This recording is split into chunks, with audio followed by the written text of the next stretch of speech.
Hey everyone, Rob here. I wanted to do finally like a longer form video on this amp behind me that I've been making videos on lately. So it's kind of my, like I call it my 1969 Superbass. This amp is kind of the next step for me chasing Jimmy Page's live sound. So I built a couple 50 watters and now this is the 100 watt. So I kind of wanted to use this video to discuss the specs of this amp and the voicing I'm going after with it. So without any proof whatsoever, I feel like Jimmy's amp was kind of modded little by little throughout the years until you hear kind of his main sound around 75. So basically it's well known that by the end of 1971 he was switching away from using just high watts and then committing to the Marshall sound from there on out. Now again, I have no proof of any of this, but to my ears, listening to bootlegs, throughout 72, I really feel like maybe there were some small adjustments made to the amp more towards the end of the year. So when they played Japan and then going back to England for those smaller club shows going into the 1973 tour, I feel like maybe there were either changes done to the amp little by little or other things that might have made the amp sound a little different. So currently this amp, I believe, reflects Jimmy's sound late 72 going into 73. The main thing I've done with this one is blending what I think are the important parts of a super lead and a super bass together. So out of a super lead, you would find a 47K resistor on an 8 ohm tap of the negative feedback and a split cathode V1. From the super bass side, you would get the tone stack reminiscent of a Tweed Fender and no bright caps on the volume pot. One thing I did do differently though was add a post-phase master volume on the back panel, and I believe it's based on the Rich mod. So now to get into some of the finer details, the EQ and speakers that I'm running here. So I believe a big part of the sound that isn't talked about is his mids were pretty scooped live. So on these amps, bringing the mids to between 2 and 4, depending on the speakers you're running, really helps actually bring out the higher mid, what you call honkiness. Bass is on 0, treble and presence are on 10. Most of that is due to the way post-phase master volumes work and how they tend to darken your sound the more you use the master. So without it, you'll get a lot more sweep on your presence control.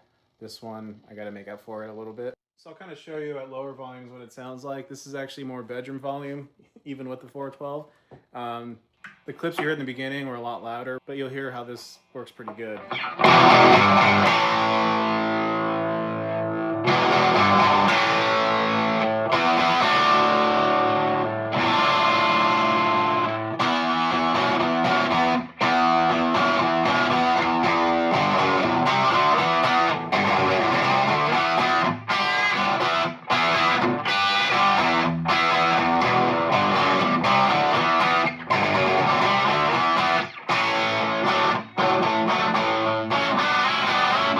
And if you have a good set of pickups, when you roll it back, it still maintains its clarity.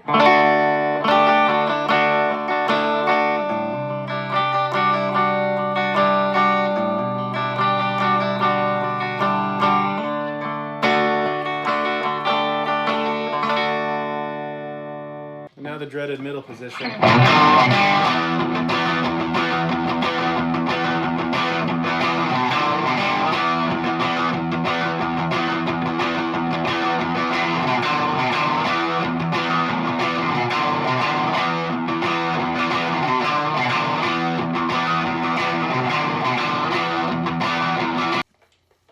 And for the guitar, this is my 07 R9. This is a Rewind Electric T-top, and this is a Wolf Tone Mark II.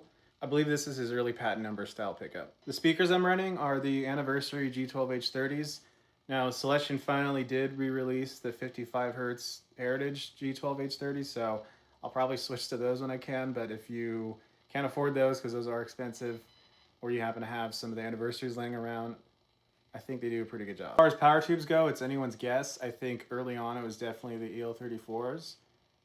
I have KT77s in this one, and I chose those, one, just to try them, but I found that going for a 6L6 style power tube seems to help get there in the way when he switched to KT88s and or 6550s, probably around 75. I feel like that was the next step for his sound. To my ears, the KT77s, though, for this era sound, I actually like them. I think you get a little bit of heft in the bass response. The treble is not as harsh, and The mids might be a little subdued, which again, I think his sound is a bit more mid-scooped than we realize. So that's reflected in this amp. I can't say he used KT77s, 6 EA7s or not. Obviously what we hear on a live album is a far cry from what it would sound like if you were there at the show. Also worth noting, I'm not using anything vintage in this amp. All the tubes are JJs, the caps are Mallory and F&T, and even the pots are Alpha pots. I do want to give a shout out to Pacific Audio. I use their transformers for all my builds, this one included. They're actually just a few miles up the road from me, so it feels really good to represent a local company, and also their build quality and the tone I'm getting from them I think is top notch. So I highly recommend, if you're a builder out there, look into their stuff. One more thing, I wanted to show that just because I said that this amp to me kind of represents his sound in 72, doesn't mean that it's not really good for just an all-around good page sound. I think there's a lot more nuance as you go throughout 73, 75, 77. I think just blending a super lead and a super bass, getting the right speakers, pickups, things like that, all kind of help really focus in on that sound. So grab the Dano, and then I'll just show you how later your stuff sounds good. I didn't even touch the EQ.